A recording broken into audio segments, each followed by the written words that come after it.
नमस्कार दोस्तों, INC TV पर आपका स्वागत है। सोशल मीडिया में इस बात की खूब चर्चा है कि कहीं गौतम अडानी देश छोड़कर भाग न जाए। अब तो ये वो खुद ही जाने, लेकिन मोदी सरकार पूरे अडानी के मामले पर चुप्पी साधी हुई है, मौन व्रत है। हमने इससे पहले भी एक खुलासा किया कि अडानी के एक समधी किस तरह से सेबी के सदस्य हैं और ऐसे में सेबी की सही जांच पर सवालिया निशान भी उठ रहे हैं। और अब आते हैं असली मुद्दे पर और नए खुलासे पर। अडानी के एक और रिश्तेदार देश छोड़कर क्यों भागे, वो भी उनके समधी हैं, और क्या कारण है कि सवाल उठ रहे हैं कि क्या गौतम अडानी भी देश छोड़कर भाग सकते हैं। हमारे हाथ में जो सीबीआई की एफआईआर है, जो हमने एक्सक्लूसिवली निकाली है, वो पूरी कहानी आपको बताते हैं। इसमें जतिन मेहता, आप स्क्रीन पर भी देख सकते हैं कि जतिन मेहता जो अडानी के समधी हैं, और हाल ही में एक अखबार के मुताबिक ब्रिटेन की अदालत ने कहा, और उन्होंने कहा कि भारत में छोड़ा गया जतिन मेहता के खिलाफ धोखाधड़ी के पुख्ता सबूत हैं। जतिन मेहता, उनकी पत्नी और 2 बेटों विपुल और सूरज के साथ भारत से वो गायब हो गए हैं और कभी वापस नहीं आए। खबरों के अनुसार 7,000 करोड़ रुपए का धोखाधड़ी करके वो फरार है, लेकिन ये आंकड़ा कहा जा रहा है कि इससे बड़ा भी हो सकता है। इस एफआईआर में जतिन मेहता और ढेर सारे उनके जो लोग हैं, श्री हत्याम, सलमान अली अबूब, ऐसे लोगों का नाम है। केंद्रीय जांच ब्यूरो ने गुजरात में Winsome diamond and jewellery group के मालिक, जो कि जतिन मेहता हैं, उनके ठिकानों पर पिछले कई सालों से छापे मारी और बहुत कागजात भी मिले। जो अडानी जी के समधी हैं जतिन मेहता, उन्होंने बैंक ऑफ इंडिया को, जो ओपेरा ब्रांच के साथ 82.55 crore, union bank of India की फोर्ट ब्रांच के साथ 264 करोड़ और बैंक ऑफ फोर्ट ब्रांच के साथ 323.4040 करोड़ की धोखाधड़ी की है।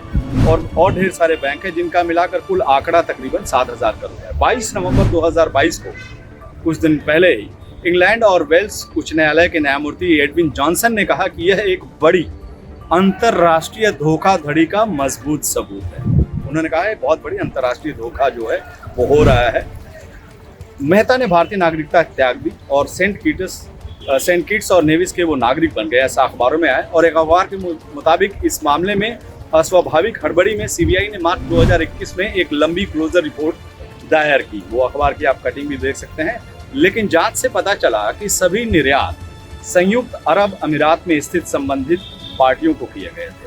उस एफआईआर में नाम भी है श्री हत्याम, सलमान अली अबूब, ओबिदा और समूह के मामलों में दर्ज गवाहों के बयान से पता चला कि यूएई के सभी खरीदारों का नियंत्रण जतिन आर मेहता, जो कि समधी हैं गौतम अडानी के, और उनकी पत्नी के हाथ में था, सोनिया जे मेहता। 13 डिफॉल्टर कंपनियों का पूरा कामकाज उनकी पत्नी के कर्मचारियों द्वारा संभाला जाता था और मेन जो थी उनकी पत्नी संभालती थी। उनकी पत्नी जो Messrs Oriental Expression DMCC, Noble Jewellery LLC और ओरिएंटल ज्वेलरी LLC की मालकिन थी। ये एफआईआर हुई, इसकी जांच हुई, पूरे देश में रेड पड़े, अहमदाबाद, गुजरात, बॉम्बे, हर जगह। अब बड़ी खबर यह है कि ब्रिटेन की अदालत ने कहा है कि there is a good arguable case and strong evidence of huge international fraud. Indian investigators and lenders are apparently in no hurry to bring back Jatin Mehta and family or recover a few thousand crores owed to them. इस पूरे मामले पर मोदी सरकार चुप है।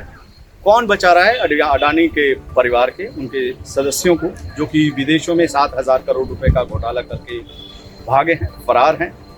CBI ने कोशिश की कि इनको इंटरपोल के जरिए ब्लू कॉर्नर नोटिस ले लिया जाए, वो भी नहीं हो पाया। तो क्या बात है कि सीबीआई हो, ईडी हो, जो अडानी के लोग हैं, उनके रिश्तेदार हैं, उन लोगों पर इतने बड़े धोखाधड़ी के आरोप हैं और देश छोड़कर भाग गए हैं, उन पर कार्रवाई नहीं करती है, सीबीआई चुप बैठी रहती है। अब ये सवाल जो है वो मोदी सरकार के बाले में है, वो देखिए क्या जवाब देते हैं। लेकिन ये बड़ी खबर जो है वो हिंदुस्तान की मीडिया से गायब रहा।